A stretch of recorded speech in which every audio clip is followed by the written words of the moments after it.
자, 오늘 이 새벽 예배 가운데 우리 하나님 주신 말씀 우리 함께 보도록 하겠습니다. 자, 오늘 우리 주신 말씀은 레위기 25장 8절부터 16절까지 말씀 보겠습니다. 말씀 찾겠습니다. 레위기 25장 8절로 16절까지 말씀입니다. 제가 말씀을 봉독하겠습니다. 너는 7 안식년을 계수할지니 이는 7년이 7번인즉 안식년 7번 동안 곧 49년이라. 7째 달 80날은 속죄일이니 너는 뿔나팔 소리를 내되 전국에서 뿔나팔을 크게 불지며 너희는 50년째 해를 거룩하게 하여 그 땅에 있는 모든 주민을 위하여 자유를 공포하라. 이 해는 너희에게 희년이니 너희는 각각 자기의 소유지로 돌아가며 각각 자기의 가족에게로 돌아갈지며 그 50년째 해는 너희의 희년이니 너희는 파종하지 말며 스스로 난 것을 거두지 말며 가꾸지 아니한 포도를 거두지 말라. 이는 희년이니 너희에게 거룩함이니라. 너희는 밭의 소출을 먹으리라. 이 희년에는 너희가 각기 자기의 소유지로 돌아갈지라. 내 이웃에게 팔든지 내 이웃의 손에서 사거든 너희 각 사람은 그의 형제를 속이지 말라. 그 희년 후의 연수를 따라서 너는 이웃에게 살 것이요 그도 소출을 얻을 연수를 따라서 내게 팔 것인즉 연수가 많으면 너는 그것의 값을 많이 매기고 연수가 적으면 너는 그것의 값을 적게 매길지니 곧 그가 소출의 다소를 따라서 내게 팔 것이라. 아멘. 자, 오늘 우리에게 허락하신 이 말씀을 가지고 희년을 선포하신 예수님이라는 제목으로 말씀을 증거하고자 합니다. 오늘 우리가 함께 읽은 이 본문 전체에 나온 핵심 내용은 이 희년이죠. 희년. 이 희년이라는 것은 글자 그대로요. 이 희자가 기쁠 희자 아닙니까, 그죠? 이 하나님의 기쁨이 이 땅 가운데 거하는 해다 이런 뜻이죠. 그러니까 이 희년이라는 것은 은혜의 해, 하나님의 은혜가 온전히 부어지는 해. 그래서 그 해는 하나님께서 특별히 정하신 해인데 오늘 본문에 의하면은 그 안식년을 7번 동안 지키고 그리고 그 다음 해, 그러니까 딱 77이 49년이 지난 그 다음 해니까 딱 50년째 되는 해지요, 그죠? 그 50년째 되는 그 해가 바로 희년이라고 해서 하나님께서는 나팔을 불게 하셨고 그리고는 희년을 선포하라고 말씀하셨습니다. 모든 사람이 듣게, 모든 땅의 족속들이 다 들을 수 있도록 희년을 선포하라. 특별히 하나님의 백성들이 이 희년을 왜 귀히 여기고 지켜야 되는가? 오늘 본문에 의하면은 여러분 10절 말씀을 다시 보시면 너희는 50년째 해를 거룩하게 하여 그 땅에 있는 모든 주민을 위하여 자유를 공포하라 라고 말씀합니다. 희년은 곧 어떤 해인가? 자유를 공포하는 해다라는 거죠, 그죠? 자유케 되는 해다 이 말입니다, 여러분. 모든 묶임으로부터, 모든 막힘으로부터, 모든 다침으로부터 자유케 되는 해. 그 해가 바로 여러분 희년이다라는 겁니다. 그래서 그 희년에는 너희는 각각 자기의 소유지로 돌아가며 각각 자기의 가족에게로 돌아갈지며 라고 되어 있습니다. 희년에는 여러분 그냥 나팔만 불고 그냥 자유만 선포하는 것으로 끝나는 게 아니다 이 말입니다, 여러분. 희년에는 반드시 뭐죠? 그 자유롭게 하는 그 행위가 반드시 그 순종이 반드시 따라야 된다라는 것입니다. 그래서 오늘 본문에도 분명히 말씀하지 않습니까? 희년이 되면은 각각 자기 소유지로 돌아간다고 되어 있죠, 그죠? 이게 뭘 의미하겠습니까? 이 사람이 50년 동안 자기 소유지로 돌아가지 못했다라는 거잖아요, 그죠? 뒤집어서 얘기하면은 왜 못 돌아갔겠습니까? 이런저런 이유가 있겠죠, 물론. 뭐 경제적인 이유 때문에 뭐 이런저런 이유가 있겠죠. 그가 힘들고 어려워서 경제적으로 궁핍해서 어쩔 수 없이 하나님이 주신 그 땅을 누군가에게 팔았다라는 거죠. 그러면 이제 그 땅은 이미 소유자가 다른 사람으로 바뀐 것 아닙니까? 그죠? 바뀌었어요. 근데 이 신년이 될 때는 하나님의 명령은 뭡니까? 원래 주인에게 그 땅을 이제는 돌려주라고 말씀하고 있습니다. 뿐만 아니라 어쩔 수 없이 이런저런 이유 때문에 내가 종으로 누군가의 집에 팔려갔습니다. 신년이 되면은 나팔 소리를 듣게 되면은 이제 그 사람 뭐죠? 종의 신분에서 풀려나서 자유의 몸이 되어서 자기 집으로 돌아올 수 있게 된다라는 겁니다. 자기 고향으로 돌아올 수 있게 되었다라는 겁니다. 이게 신년이라는 겁니다, 여러분. 어떻습니까? 놀랍지 않습니까, 여러분?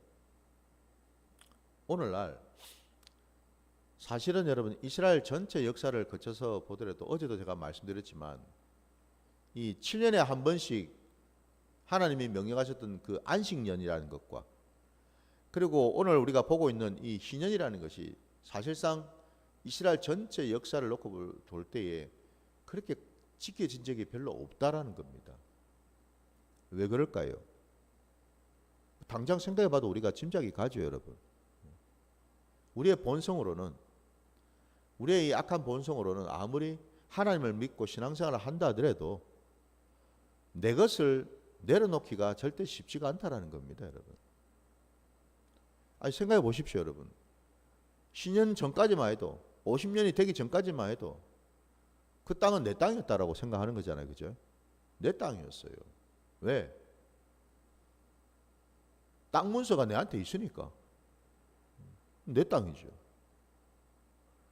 분명히 내가 그것을 값을 치르고 샀으니까 내 땅이죠. 근데 하나님께서 그 땅을 이제는 뭐예요? 원래대로 되돌리라. 왜요? 그 땅은 원래 네 땅이 아니고 너는 그냥 땅의 문서만 잠시 보관하고 있을 뿐이지 원래 그 땅은 내 땅이잖아 라는 말씀이시죠, 그죠? 그 말씀이잖아요, 지금. 그러니 그 땅 원래 주인에게 이제는 돌려줘라 라고 하나님은 말씀하셨는데 과연 그 말씀에 순종해서 돌려줄 땅 주인이 얼마나 되겠습니까? 한번 생각해 보십시오, 여러분. 그래서 여러분 우리가요 신앙생활을 하더라도요 어떤 현상이 나타나냐면은 내가 이 신구약 66권의 모든 말씀 속에서도 내 마음에 합하고 내가 좀 뭐 이 정도는 내가 지킬 수 있겠다라고 싶은 것들은 우리는 지키는데 이 말씀 중에서 조금이라도 뭔가 부담스럽고 꺼림칙하고 불편하고 내가 손해본다고 생각하는 말씀은 우리는 잘 잊어버리거나 외면하거나 그냥 버리는 경우가 많다라는 겁니다, 여러분. 이게 우리 신앙의 모습입니다, 여러분. 회개하란다고 여러분 성경 말씀에는 주님이 분명히 회개하라고 말씀하셨는데 과연 그렇게 회개가 쉽게 됩니까, 여러분? 안 되지요. 여러분 부자 청년을 보십시오. 주님 앞에 나왔던 그 청년. 주님이 그 부자 청년을 사랑하시고 그에게 말씀하셨습니다. 그에게 생명을 주시려고, 그에게 영생을 주시려고요. 그로 하여금 천국 백성이 되게 하시려고 주님이 그에게 말씀하셨어요. 너에게 딱 한 가지 부족한 것이 있는데 그게 다름이 아니라 네가 지금 가지고 있는 네 손아귀에 쥐고 있는 네 모든 소유를 가난한 자들에게 주고 그리고 너는 내게 와서 나를 따르라 말씀하셨잖아요. 그 부자 청년이 아멘 하고 순종했습니까? 아니죠, 그죠? 그는 아무 말도 하지 못하고 고개를 떨군 채 그 자리를 떠났습니다. 그 이후로 그가 다시 예수님 앞에 나왔다라는 얘기를 성경 어디에도 우리는 보지를 못했습니다. 그걸로 끝이죠. 그러니까 다시 말씀드리면 그는 예수님 앞에 나와서 예수님을 만날 수 있는 은혜를 입었어요. 예수님이 또한 그를 아시고 그를 사랑하셨고 또 그에게 하나님의 말씀을 전하셨죠. 그죠? 주님의 입술에서 나오는 그 말씀이 바로 하나님의 뜻 아닙니까, 여러분? 그게 하나님의 계획이지 않습니까, 여러분? 그게 전하셨단 말이에요. 근데 그 하나님의 말씀인데도 불구하고 그 부자 청년은 안 들었지 않습니까? 결론은. 그죠? 이게 우리 신앙의 모습이다라는 겁니다. 하나님의 말씀을 100% 듣고 순종하는 자가 예수 믿는 교회를 다니는 사람들 중에서 과연 몇 프로나 될까요? 성경에 나오는 모든 말씀을, 하나님 주신 모든 말씀을 그대로 듣고 순종하고 따르겠다고 하는 자가 몇 프로나 되겠냐고요, 여러분. 그래서 주님이 말씀하시지 않습니까, 여러분? 좁은 문으로 들어가기를 힘쓰라고요. 힘쓰라는 말씀이 뭘 의미하겠습니까, 여러분? 그냥 단순히 좁은 문으로 그냥 쉽게 들어가면 누군들 못 들어가겠습니까, 그죠? 그래서 주님이 힘쓰라는 말씀을 하셨지 않습니까? 끝까지 네 본성하고 싸워서 이겨서 그 좁은 문으로 들어가라는 말씀이거든요. 우리 본성은 뭔데요, 그러면? 우리는 좁은 문으로 들어가기 싫어하는 본성 아닙니까? 우리는 넓고 큼직한 문, 그 문으로 들어가서 넓은 길로 다니기를 우리는 원하는 사람들 아닙니까? 좀 더 편안하고, 좀 더 형통하고, 좀 더 낫고, 좀 더 여유롭고, 좀 더 내가 잘 살고 싶고, 내 소원을 이루고 싶은 그 길로 가기를 우리는 원하지 않습니까? 많은 사람들이 예수를 믿어서 예수를 통해서 뭔가를 얻기를 원하죠. 그죠? 각자마다 그 소원하는 게 있습니다. 근데 중요한 것은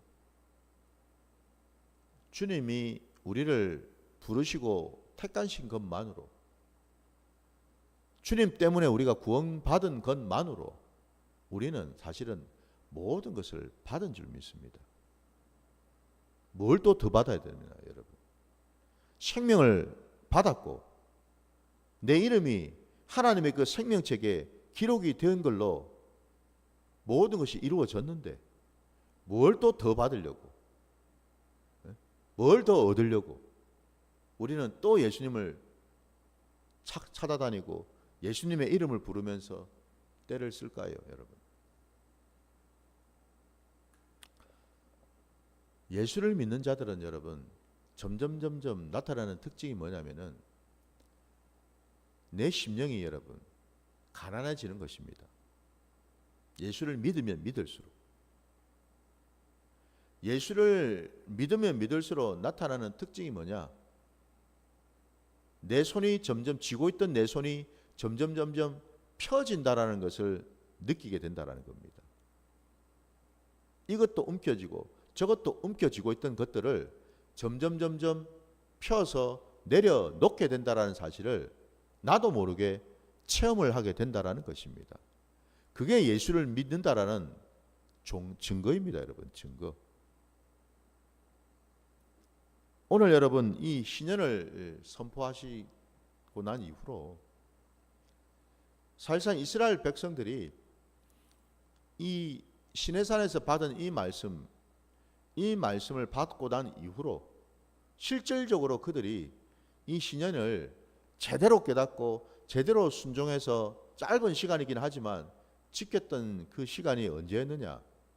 다름이 아니라 여러분 이스라엘 백성들이 완전히 망해가지고 우리가 이 역사에서 볼 수 있는 것처럼 그 남유다 백성들이 결국에는 완전히 망하고 바벨론 포로로 끌려갔죠, 여러분.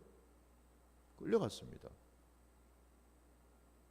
그 바벨론으로 끌려간 이후로 이스라엘 백성들이 거기에 종으로 살면서 그들이 얼마 만에 본국으로 다시 돌아왔습니까? 70년이라는 시간이 흘렀습니다, 여러분. 놀랍게도 여러분 바로 그 70년이라는 시간이 바로 신년이 선포되는 시간 아닙니까 여러분? 바벨론에 묶여서 잡혀서 끌려갔던 그런 하나님의 백성들이 마침내 신년이 되어서 하나님이 약속하신 그 은혜의 해에 자유인이 되어가지고 마침내 본국으로 다 돌아올 수 있었다는 것 아닙니까? 그죠? 그때 비로소 그들이 본국으로 돌아와서 수룹바벨 성전을 짓고 성벽을 재건하고 그리고 그들이 하나님의 말씀을 다시금 받으면서 그들이 이 말씀에 순종할 수 있었다라는 겁니다. 이거 무슨 얘기죠? 모든 것이 다 무너지고 다 허물어지고 난 다음 하나님은 이스라엘 백성들을 다시금 새롭게 하셔가지고 갈아엎어서 그들을 70년 지난 후에 다시금 돌아오게 하셔서 그들로 하여금 그 심령 안에 새 영을 부어주시고 새 마음을 부어주셔서 여러분 굳은 마음을 제하시고 부드러운 마음을 심어주셔서 마침내 그들로 하여금 말씀을 보게 하시고 듣게 하셔서 그들이 비로소 이 말씀에 순종할 수 있는 자리까지 갈 수가 있었다라는 사실이죠. 이 사실을 여러분 우리가 본다면은 우리에게 오늘 이 신약 시대를 살아가는 우리에게 주시는 교훈이 뭐겠습니까? 주시는 말씀의 뜻이 우리가 정말 하나님을 제대로 알고 하나님의 말씀에 제대로 순종하려면 뭐죠? 우리가 우리 나름대로 쌓아 놓았던 것들 심지어는 그 쌓은 것들이 여러분 내 신앙적으로 쌓은 것들까지도 여러분 때로는 이것들이 전부 다 뭐예요 여러분? 언뜻 보기에는 좋은 것 같고 언뜻 보기에는 거룩한 것 같은데 하나님이 보실 때는 여러분 지극히 그것이 뭐예요? 인간적일 수 있다는 사실이죠. 율법주의에 매여 있고 내 의와 내 열심이 가득 들어가 있는 그런 모습이요 여러분.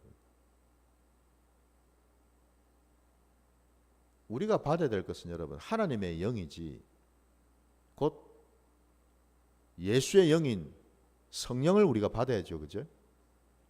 성령을 받아야 되는데 종교의 영을 여러분 우리가 받아서는 안 되는 줄 믿습니다. 우상의 영을 우리가 받아서는 안 되는 줄 믿습니다. 여러분. 성령을 받아야죠. 성령을 받을 때 비로소 여러분 우리는 새로워질 수가 있습니다. 우리는 온전한 자유를 누릴 수가 있습니다. 그 전까지는 내가 예수를 믿고 교회를 다닌다 하더라도 우리는 무언가 모르게 묶여있고 막혀있고 다칠 수밖에 없는 그런 존재라는 것을 이스라엘의 그 역사를 통해서 우리에게 보여주고 계시다라는 겁니다. 여러분. 오늘 우리가 읽은 이 본문 속에서 사실은 이 신년의 이 선포가 여러분 이게 이스라엘의 아까 제가 서두에서 말씀드린 것처럼 이스라엘의 전체 역사 속에 이 말씀이 제대로 지킨 적이 별로 없었다고 그랬죠. 그죠? 예. 겨우 그 포로 귀환 시대에 짧은 시간 동안 잠깐 그 일이 이루어졌을 뿐이었다라는 겁니다. 왜? 그때는 뭐 아무것도 없었지 않습니까, 여러분? 뭔가를 다 새롭게 시작해야 될 그때였으니까, 그죠? 예. 그러니까 그때는 내가 뭐 쥐고 말고 할 것도 없어요. 그때는 뭐 니도 없고 나도 없고 다 없는데 뭘 다 새롭게 시작해야 될 때니까 가능할 수도 있었다라는 사실. 근데 지금은 우리가 참 가진 것들이 많죠, 그죠? 쥐고 있는 것들이 많습니다, 여러분. 여러분 지금 여러분의 마음도 그렇고 여러분의 주변을 한번 돌아보세요. 얼마나 많은지. 옷장 한번 열어보세요, 여러분. 신발장 한번 열어보세요, 여러분. 멀리 갈 것도 없어요, 여러분. 여러분 지갑을 한번 열어보세요. 쥐고 있는 것이 많죠. 여전히 묶여 있고 여전히 막혀 있고 여전히 닫혀 있는 모습. 많이 쥐면 질수록 놓기가 힘들지요, 그죠? 몸이 무거울 수밖에 없죠. 그죠? 여러분, 요즘 몸 가볍게 하겠다고 다이어트 많이 하시지 않습니까? 그죠? 살 뺀다고. 그래서 몸매 유지하고 날씬하게 해서 건강하게 오래 살겠다고 제가 권면을 하겠습니다, 여러분. 몸에다가 그렇게 시간 투자, 마음 투자 하는 만큼 마음에 있는 그 짐들, 마음에 있는 여러분 그 엄청난 무게 그 덩어리들, 그것부터 내려놓으시기 바랍니다, 여러분. 그것부터 빼세요. 살부터 빼기 전에 마음에 있는 것부터 빼시라고, 여러분. 그게 우선입니다. 그게 중요하다라는 겁니다, 여러분. 그게 하나님의 뜻이라고요, 여러분. 내 마음은 지금 천근만근인데 예수님께서 이 땅에 오신 까닭이 다름이 아니라, 여러분, 바로 이 신년을 선포하시기 위해서 오셨다라는 겁니다. 사람으로서는 할 수가 없고 사람으로서는 이게 도무지 순종이 안 되니까 결국 하나님의 아들이, 하나님이신 예수님이 이 땅에 오셨다라는 거죠. 그분이 신년을 선포하셨고 신년을 우리에게 보여주셨고 신년을 몸소 실천하신 분이었다라는 거죠. 오늘 말씀을 우리 한번 찾아보겠습니다. 누가복음 여러분 4장으로 한번 가보시기 바랍니다. 누가복음 4장 16절부터 21절까지.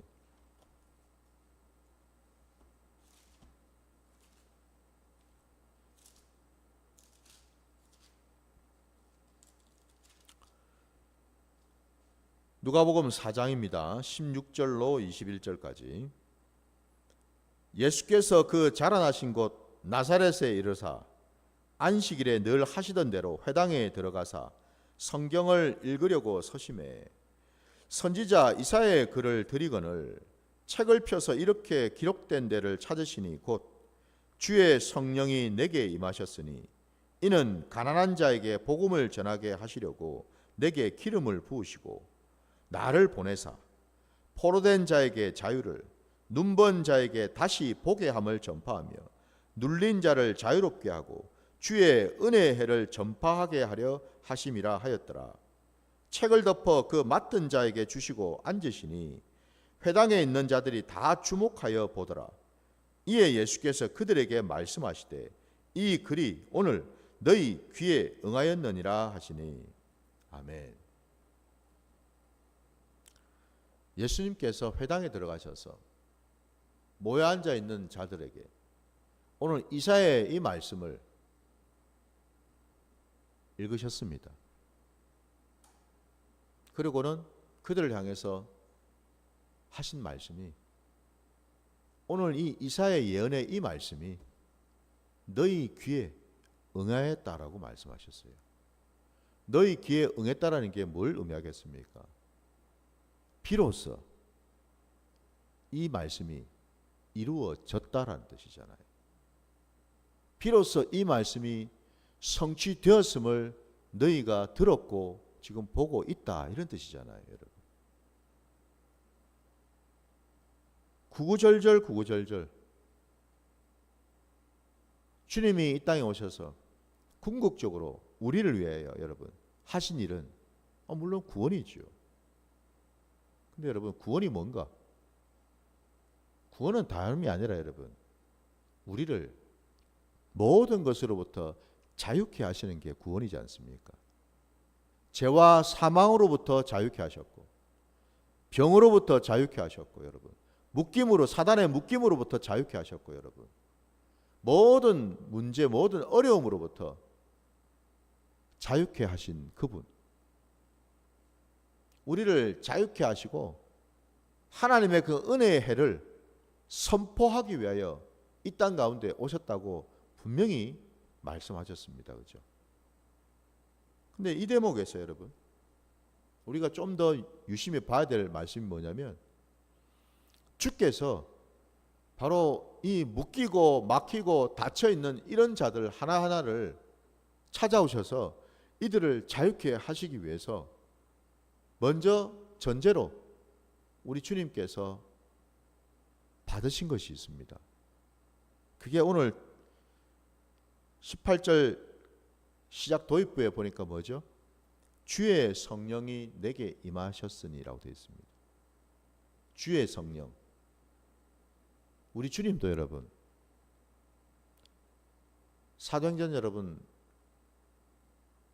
10장 38절 말씀에 따라 베드로가 그 고넬료 집안에 가서 주의 복음을 증거할 때에 그 말씀 가운데 나왔죠. 하나님께서 나사렛 예수에게 성령과 능력을 기름 붓듯 부으심에 그가 선한 일을 하시고 병든 자를 고치시고 귀신을 쫓아내시는 그 귀한 일을 했다고, 그 놀라운 기적을 일으켰다고 분명히 말씀하셨거든요, 여러분. 아니, 예수님께서도 이 땅에 오셔서 이 일을 감당하시기 위해서 성령을 받으셔서 성령을 받은 그 은혜와 능력을 덧입으셔서 그 일을 하셨다고 말씀하시는데, 예수를 믿는 저와 여러분이 성령을 받지 아니하고 도대체 우리가 뭘 할 수 있겠냐라는 거죠, 여러분. 성령의 인도와 성령님과 동행함이 없이 우리가 도대체 뭘 하겠다라고 나설 수가 있겠냐 이 말입니다, 여러분. 많은 사람들이 그냥 막연히, 그냥 여러분 굉장히 추상적으로, 관념적으로 성령을 생각하고 성령을 이해하고 그냥 막연히 뭐 내 예수 믿고 구원받았으니까 뭐 성령이 임했겠지 라고 생각합니다, 여러분.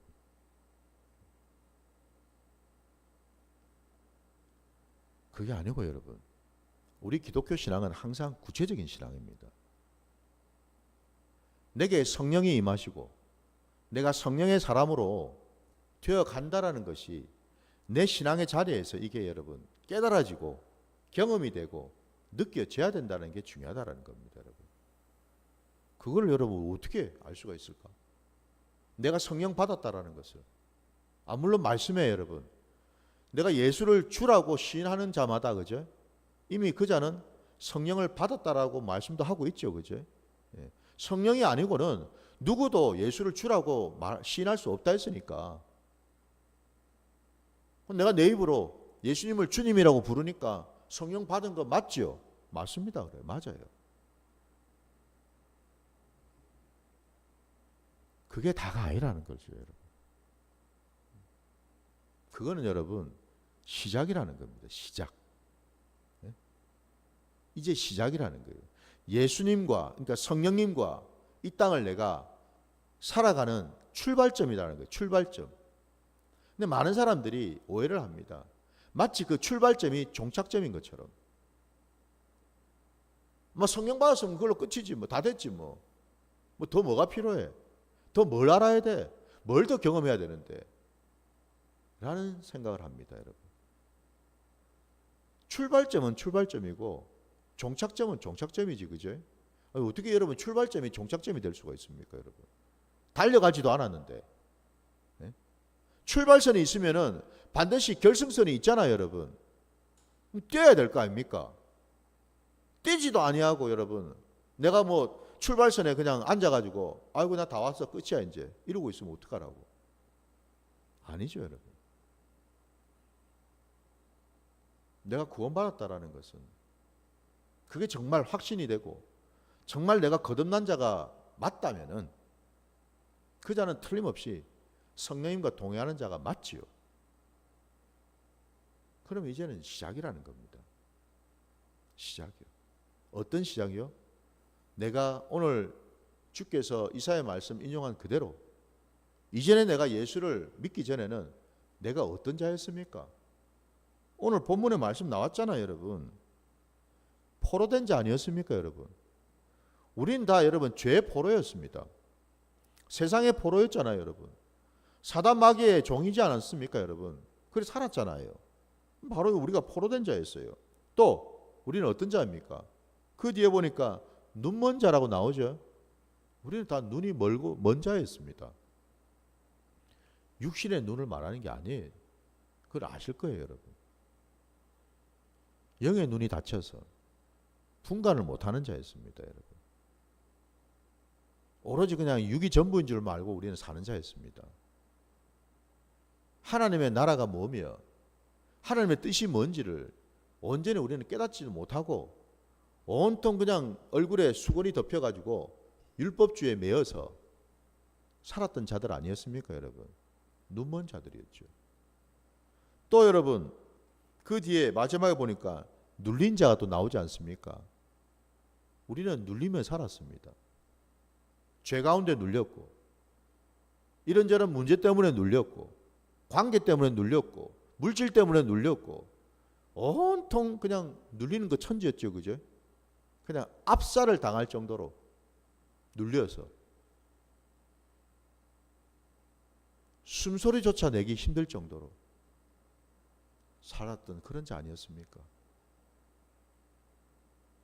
그런 자에게 주님이 찾아오셔서 살리신 것 아닙니까, 여러분? 이게 감사하고 이게 은혜 아닙니까, 여러분? 근데 왜 우리의 신앙은 물에 빠져서 허우적거리는 자 건져내 줬더니 이제는 보따리를 내놓으라고 멱살을 잡느냐 이 말입니다, 여러분. 부디 우리가 신앙생활을 하더라도 말씀에 담겨 있는 하나님의 그 뜻을 온전히 깨닫고 신앙생활을 해야 되는 점이 있습니다, 여러분. 거기다가 자꾸만 내 것을 끼워 넣어서는 안 된다라는 겁니다. 내 감정, 내 계획, 내 생각, 내 뜻, 자꾸만 말씀에다가 그것을 갖다 붙이지 마세요. 그건 이단들이 하는 짓입니다. 이단들이 하는 짓. 우리가 말씀을 보는 이유는요, 말씀을 평가하고 판단하고 이렇게 저렇게 내 뜻대로 해석하기 위해서 말씀을 우리가 보는 게 아니지요. 말씀을 보는 이유는 딱 하나입니다. 하나님의 뜻을 깨달아서 순종하기 위해서. 그것을 아시고 여러분, 오늘 우리에게 찾아오셔서 내 인생의 자리에 신연을 선포하신 주님, 내가 주님으로 말미암아서 무엇이 자유케 되었는지를 한번 돌아보시고, 근데 그럼에도 불구하고 여전히 나는 또 묶인 것은 또 무엇인지를 돌아보시고, 이제는 정말 주님을 온전히 받으셔서 내게 남아있는 그 모든 묶인 것까지도 이제는 다 끊어지는 놀라운 역사를 경험하셔서 이 땅을 살아갈 때 천국 백성으로 살아가시기를 주님의 이름으로 축원합니다. 자, 우리 함께 주님 가르치신 기도로 예배를 마치겠습니다. 하늘에 계신 우리 아버지여, 이름이 거룩히 여김을 받으시오며 나라가 임하시오며 뜻이 하늘에서 이루어진 것 같이 땅에서도 이루어지이다. 오늘 우리에게 일용할 양식을 주시옵고 우리가 우리에게 죄 지은 자를 사하여 준 것 같이 우리 죄를 사하여 주시옵고 우리를 시험에 들게 하지 마시옵고 다만 악에서 구하시옵소서. 나라와 권세와 영광이 아버지께 영원히 있사옵나이다. 아멘.